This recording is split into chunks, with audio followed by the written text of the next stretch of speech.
নমস্কার বন্ধুরা, আমার চ্যানেল কুকিপুডি ট্রাভেলারে আপনাদের সবাইকে স্বাগত। আজ আমি তৈরি করব পুজো স্পেশাল সুস্বাদু পায়েস।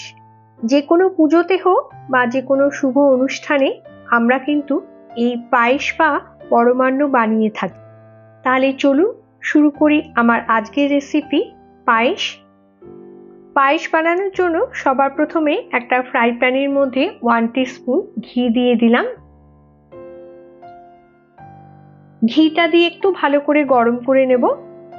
ঘি গরম হয়ে গেছে, প্রথমে দিয়ে দিচ্ছি 2 টেবিল স্পুন কাজু বাদাম। এবার টেম্পারেচার লোতে রেখে কাজু বাদামগুলোকে একটু হালকা করে ভেজে নেব।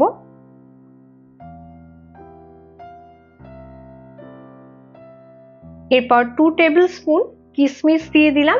কিশমিশটা দিয়ে কাজু বাদামের সাথে একটু হালকা করে ভেজে নিচ্ছি।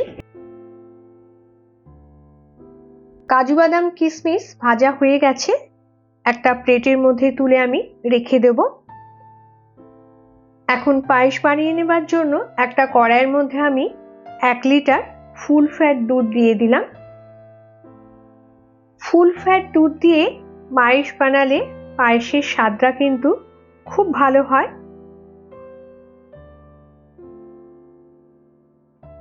এবার 2টো তেজপাতা আর 4টে ছোট এলাচ দিয়ে প্রথমে হাই টেম্পারেচারে দুধটাকে একটু ফুটতে দেব। দুধটা ফুটতে দিয়ে আমি পায়েসের জন্য চালটাকে রেডি করে নেব। আমি এখানে 50 গ্রাম গোবিন্দভোগ চাল পরিষ্কার করে ধুয়ে নিয়েছি। এবার চালের মধ্যে দিয়ে দিচ্ছি 1 টিস্পুন ঘি। ঘি দিয়ে চালের সাথে ভালো করে মাখিয়ে নেব। ঘি দিলে দুধে দেবার পর চালটা এক জায়গায় দলা পাকিয়ে যাবে না। এর মধ্যে দুধটা ফুটে গেছে, টেম্পারেচার মিডিয়ামে রেখে দুধটাকে খুব ভালো করে ঘন করে নিতে হবে। এবার এই দুধের মধ্যে থেকে 2 হাতা দুধ আমি একটা আলাদা পাত্রের মধ্যে তুলে রাখছি। এবার এই দুধের সাথে মিশিয়ে নেব 2 table spoon milk powder. Milk powder দিয়ে পায়েস বানালে পায়েসের স্বাদটা কিন্তু আরো সুন্দর হয়। মিল্ক পাউডারটা খুব ভালো করে দুধের সাথে মিশিয়ে নিলাম।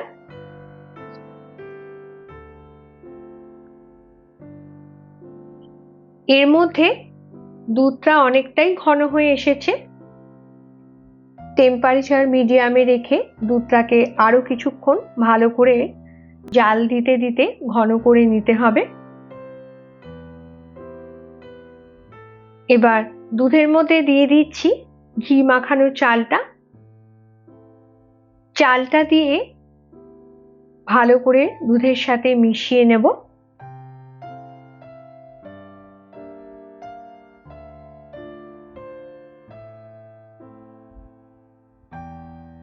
এবার মিল্ক পাউডার গোলা দুধটা দিয়ে মিডিয়াম টেম্পারেচারে দুধটাকে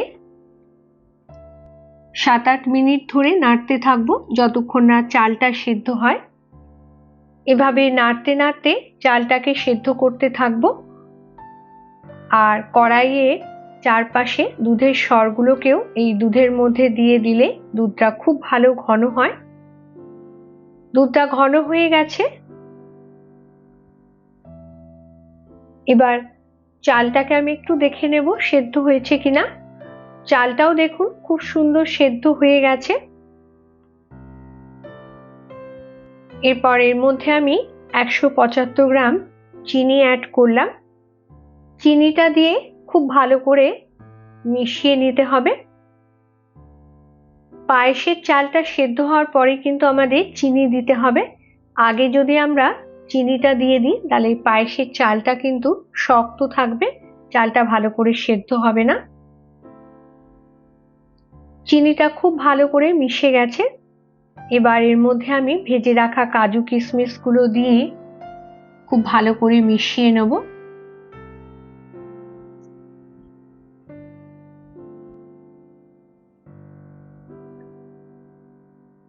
আমাদের পায়েস একদম রেডি।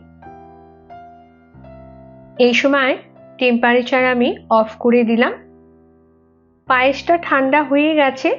এবার আমি একটা বাটিতে সার্ভ করে দিচ্ছি সুস্বাদু পায়েস।